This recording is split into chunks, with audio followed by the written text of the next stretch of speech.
Zoning in real estate refers to the set of laws and regulations established by local governments that dictate how land can be used in different areas.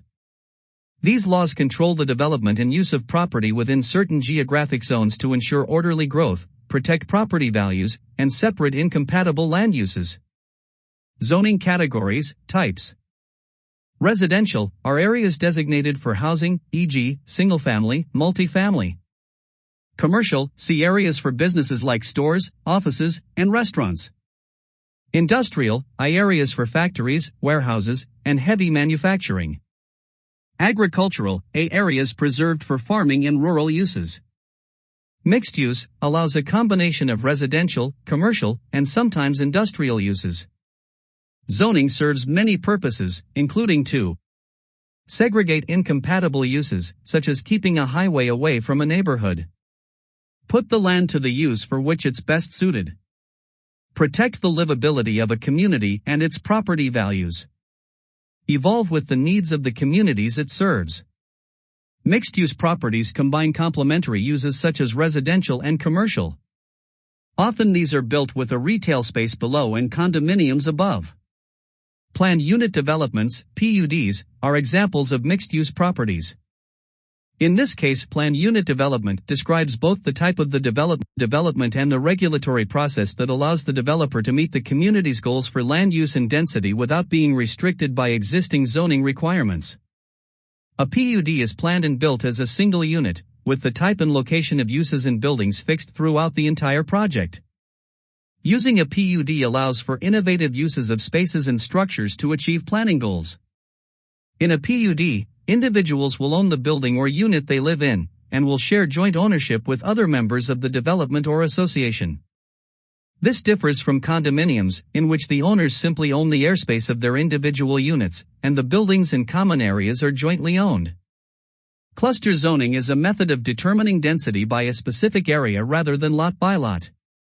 This provides a developer with greater flexibility when placing improvements because only the total density requirement must be met. Because cluster zoning allows the developer to cluster residential properties closer together, it allows the flexibility to include large open spaces such as a park. Cluster zoning is sometimes called density zoning, and it is part of a category of zoning called smart zoning to contrast it with traditional zoning ordinances that require the same density for every lot within a given area. Zoning use is ranked in a hierarchy, see below. A single-family residential zone would be considered the highest-ranked zoning category. Lowest would be heavy industrial. Cumulative zoning allows any use that would be allowed in a higher use, less intensive zone to also be permitted in a lower use, more intensive zone. For example, a residential unit could be built in an industrial zone, but an industrial building isn't permitted to be built in a residential zone. Similarly, a single-family home could be built on a lot zoned for multifamily, but the reverse would not be true. Higher uses are usually permitted in lower zoning areas. When they aren't, this zone would be referred to as non-cumulative or exclusive. Single-family residential. Multifamily residential. Commercial housing. Offices. Retail. Light industrial. Heavy industrial. Exclusive use zoning, as you might guess, is the opposite of mixed-use zoning. With exclusive use zoning, only one type of land use is allowed within a particular zone or district. Exclusive use zoning is frequently seen in agricultural areas to protect farmland from conversion to other uses. Site development standards within an exclusive use agricultural zone might include maximum lot area for non-farm, residential use, minimum lot widths and setbacks. When a property use is no longer permitted due to a subsequent zoning change, the use is said to be non-conforming. Generally an exception is made, and the use is grandfathered in provided the property that enjoys the non-conforming use doesn't change. So if a corner grocery store suddenly finds itself in the middle of a residential neighborhood due to zoning changes, it may remain as a corner grocery store, but it may not expand into a big box superstore. In addition, if more than 50% of the structure is damaged by fire or other disaster, usually zoning restrictions won't allow it to be rebuilt. If the owner abandons the building, the non-conforming use is disallowed. Sometimes amortization of the use is applied, where the end of a structure's estimated useful economic life is also the end of the non-conforming use. A property that this would apply to might be a junkyard or a billboard. The idea of amortization is to allow the owner to recoup the original investment. Contrasted with non-conforming use or non-conforming lots that may not meet the size requirements to build upon. Property owners are often allowed to build on non-conforming lots, but are usually required to meet setback requirements. Spot zoning is when a specific property is rezoned for another use within a zoning area. Property owners sometimes try to rezone from residential to commercial, for instance, to increase the value of their land. However, it has a negative impact on the value of nearby properties. Spot zoning is illegal when it is solely for the property owner's benefit or devalues surrounding properties. Zoning codes and ordinances.